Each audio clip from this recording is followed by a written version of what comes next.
I pledge allegiance to the flag of the United States of America and to the republic for which it stands, one nation, under God, indivisible, with liberty and justice for all.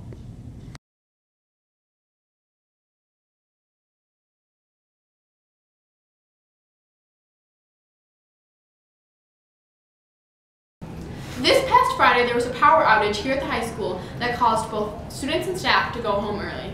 It was very simple. A transformer, you see those big boxes on power lines, something happened where that essentially failed.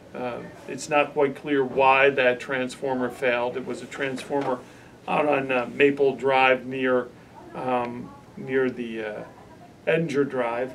The alarms were going off, and we had a quiz first period, so we had to take it in the hall, and that was really stressful. Yeah.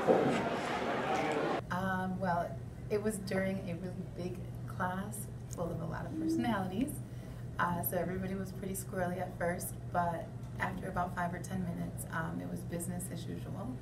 They had a quiz scheduled, they still took their quiz, everyone just used their flashlight. And then instead of using the PowerPoint for the notes, I just went old school and used a chalkboard.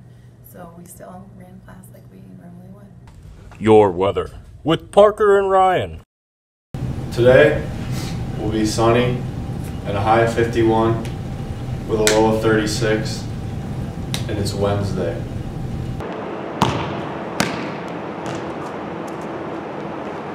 Sign up for the March Madness Bracket Challenge. And don't forget to decorate your doors.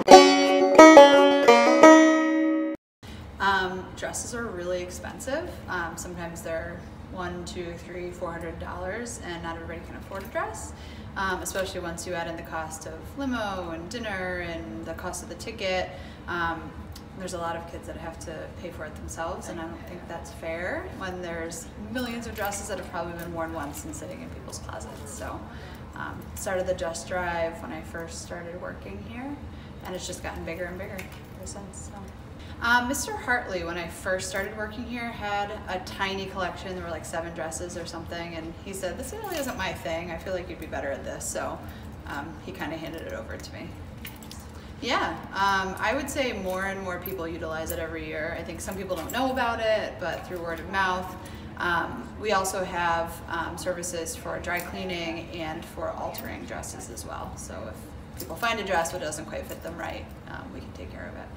Yep, just come see me and we'll set up a time during lunch or during a free period and we'll find a dress.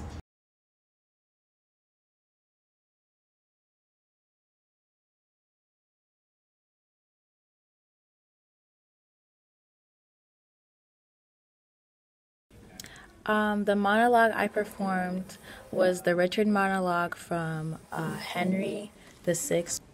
I picked that monologue because the quality and the content of the monologue interested me, and I was fascinated by how complicated and originally I didn't have my mind made up about entering the competition, but my English teacher encouraged the class and I to take a chance, and I enjoy the drama, yes, because a lot of people say I can be dramatic at times, which I really don't see, but yeah, I didn't really know what to feel or how to feel, but I was happy I at least came close to first place. Obviously I wanted first place, but I know that I did what I had to do. The competition was at Syracuse Stage in the Archbold Theater. Nationals, I believe, is in New York. Faith Adam was in the English-speaking Union of the United States' Shakespeare monologue competition.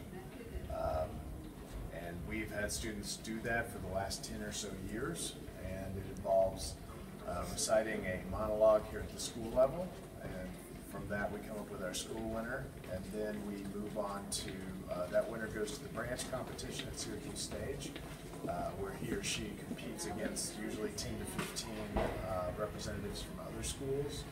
And then the winner of that goes on to the national competition in New York City.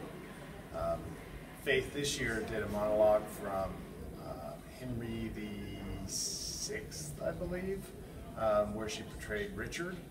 And then she also did Sonnet 71, and the performance got her a second place finish, which was runner-up, so she's the ultimate of the state competition, and that's the best finish that we've ever had. Faith did very well because she's very talented, and because she worked very hard to prepare, and she made an excellent selection for the monologue as well as her her sonnet.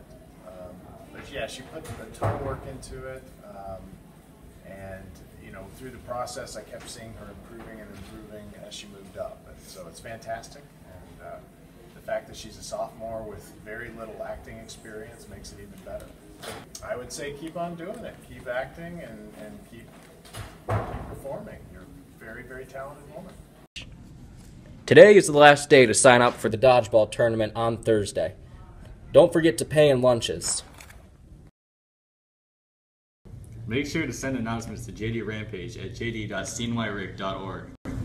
Also, check out Rampage at jdrampage.com.